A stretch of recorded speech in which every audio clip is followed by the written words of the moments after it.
Welcome, everybody. Thank you for joining my talk. It's now 11:30, so I'll kick it off. Again, thank you for joining my talk, the only one in the room. In the next 15 to 20 minutes, I would like to share with you who I am, how I became a woman in IT, what I learned on my journey, and I want to talk about the strategies I believe are important to be successful in the field. First, a little bit about myself. I was born in Vienna, Austria. My father is from Nigeria, my mother is from Austria. My father was studying in Austria when he met my mom. So when he finished with his studies, they packed up the family and moved to Nigeria, where I grew up. I came back to Vienna when I was 19 and studied chemistry at the University of Vienna. Obviously, at some point I switched careers and I'm one of the many career changers in IT. I now live in Vienna again with my husband, my 3 Siberian cats, and I've been working in IT for over 20 years now. I'm also a mentor at VMware. I write on Medium about tech and personal growth, and I'm very passionate about diversity, equity, and inclusion in tech. Let's take a look at my education and work journey to show how I came to be a woman in IT. In Nigeria, where I grew up, I went to a German school, which was a traditional secondary school. This was before the digital age. There were no computers, no smartphones, no internet. We didn't learn about programming or anything like that. The pinnacle of high tech, I remember, was a video recorder my dad brought home from one of his business trips. It was state of the art. It had a remote control attached to it with a cable. At that time, that was unimaginable comfort. And we also had a kind of video game. We played Pong on the TV, which was a black and white game where you had 2 paddles and bounced the ball from one side to the other. That was very futuristic. In terms of gender balance, school was 50-50, boys and girls, as you would expect at that time, or in that kind of school. When I came to university, that was basically the same in the beginning, but the further I progressed through my studies, the more that changed. When I was doing my PhD at the Institute for Theoretical Chemistry, it was about 90% men to 10% women. The Institute for Theoretical Chemistry was also where I first came into contact with computers. I got really lucky. Someone asked me to join the team, even though at the time I knew nothing about programming or about Unix systems or about IT. So for me, this illustrates the power of sponsorship and trust. This person believed that I could learn what I needed for that project if I was just interested enough. And I did. My lesson here is that you can always pick up the necessary skills if you're passionate about something. This was in the 90s at the onset of the internet. I loved the technology I came into contact with. I loved computers, I loved the possibilities of the internet, and I quickly realized that I wanted to be part of this revolution. So I decided to stay in IT, and after I graduated, my first job was at a company called Web3 TV.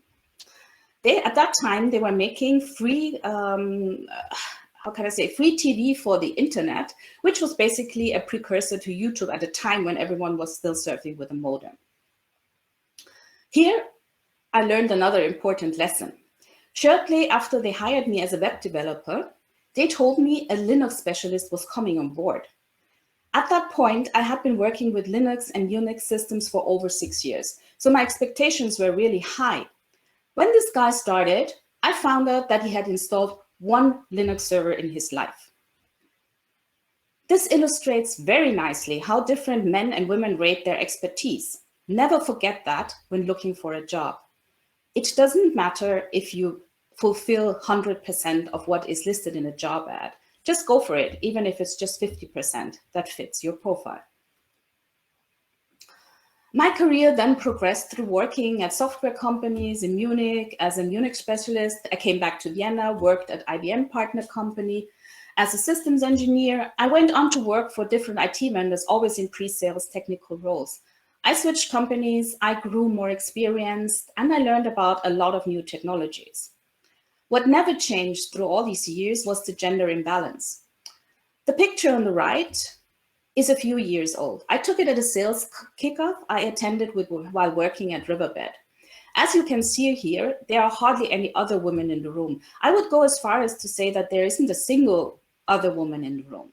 And this has often been my reality.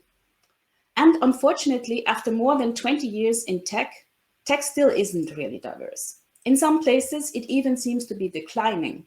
If you look at the numbers on the left, on the left, you see that in 2020, only 25% of the employees working at the big tech giants, which is Google, Apple, Facebook, Amazon, and Microsoft, were women, 25%.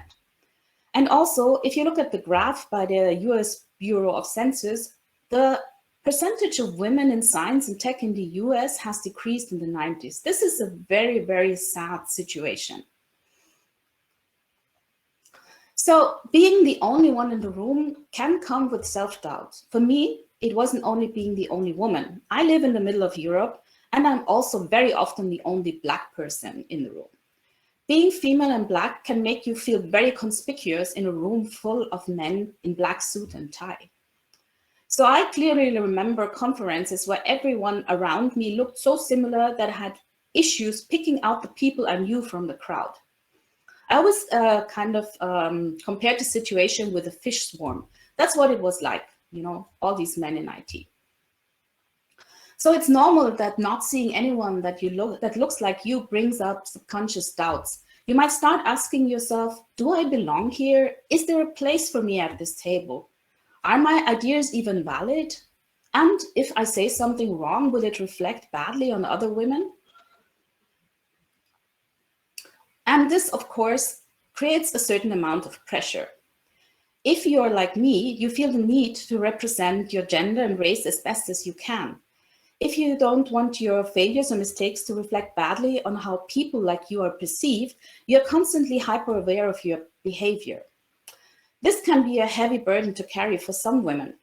This has been the reason for some of them to leave their jobs even.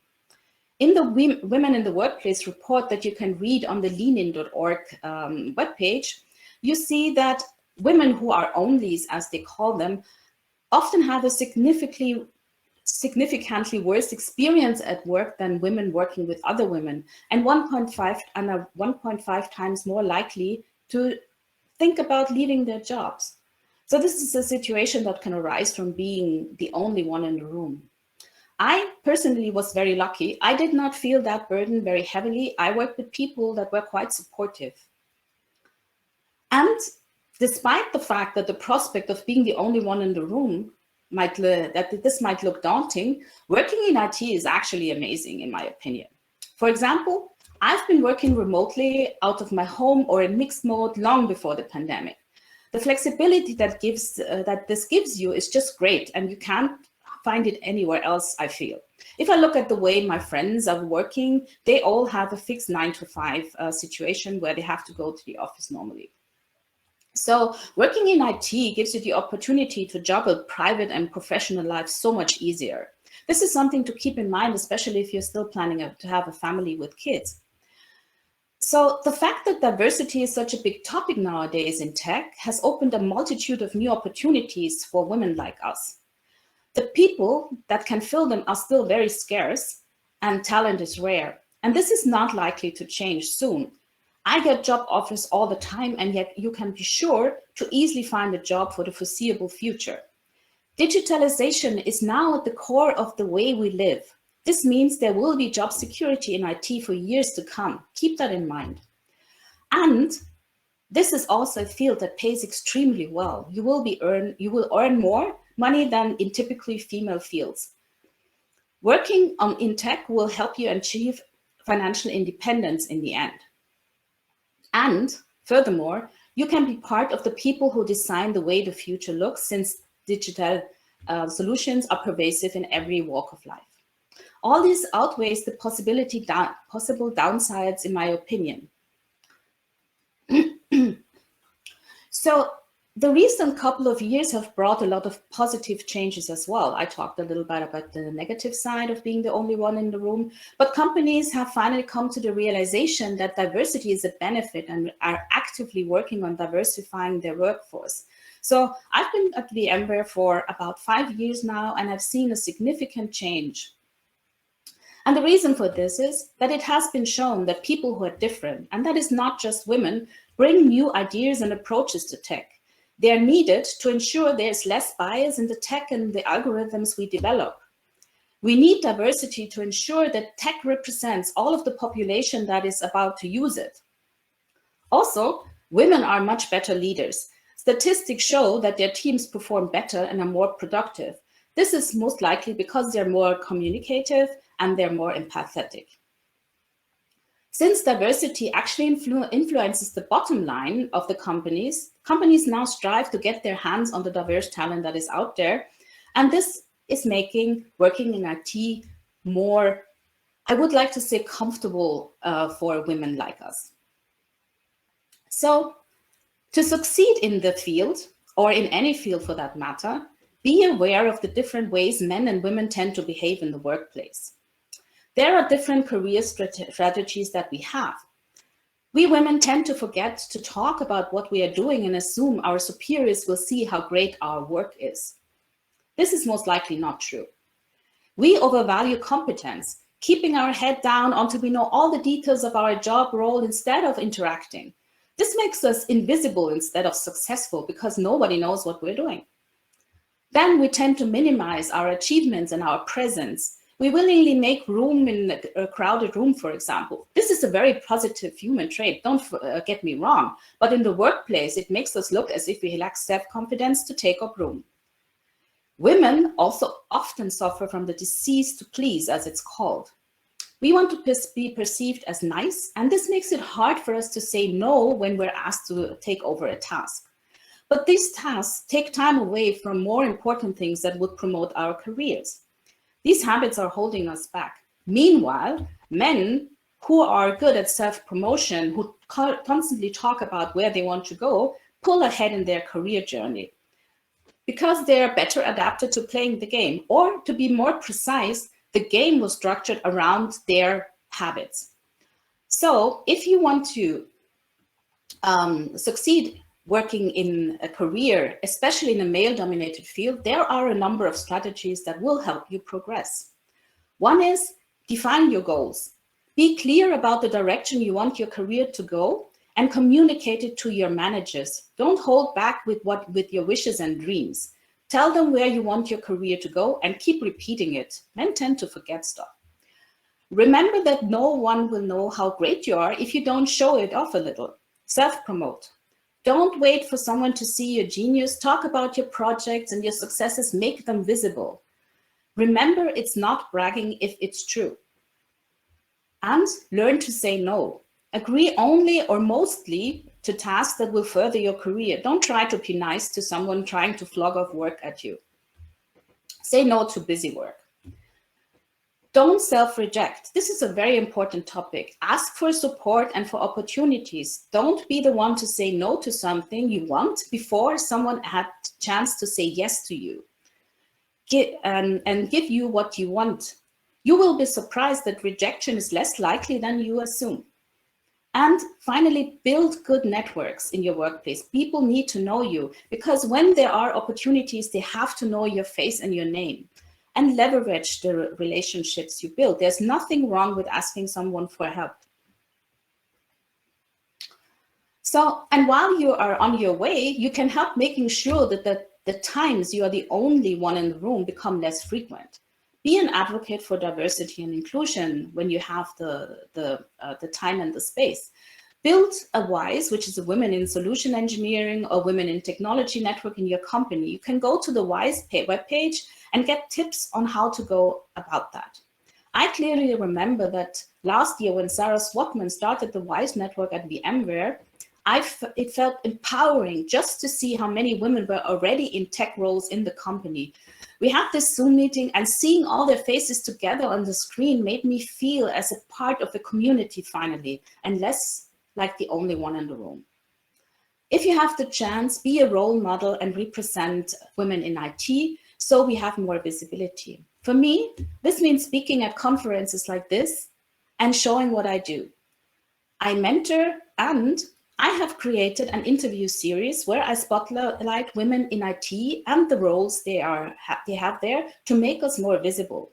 I want to show how diverse we are and how different our paths into IT were.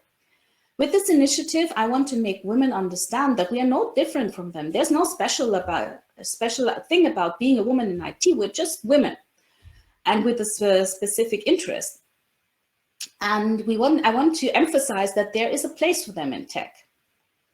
I would like to invite all of you watching the recording later to contact me and let me spotlight you and add your story to the series.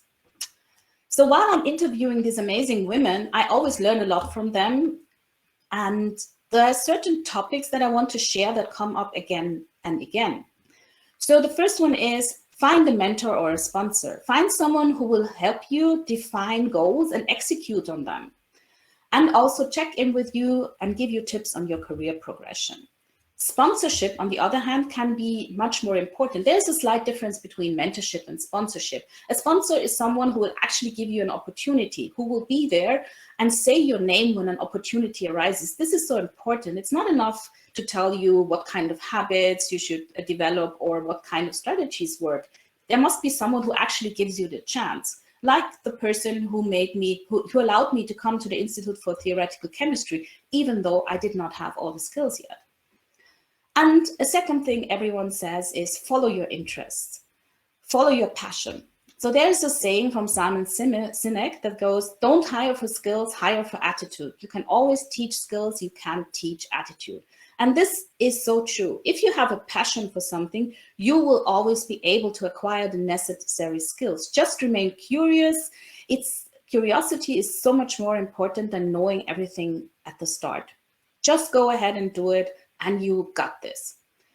So, and the last part that comes up, of course, is build strong networks. Find peers, find other women in tech, reach out, network, talk to people, exchange information, talk about what works and talk about what doesn't work. So don't just share successes, share failures as well so people can learn from your experience. So with this, I come to the end of my presentation and I want to thank you all for being here. I would be happy to connect to you on LinkedIn, and I would enjoy it if you watched my channel and reached out to me to be interviewed for that. Thank you so much for being here.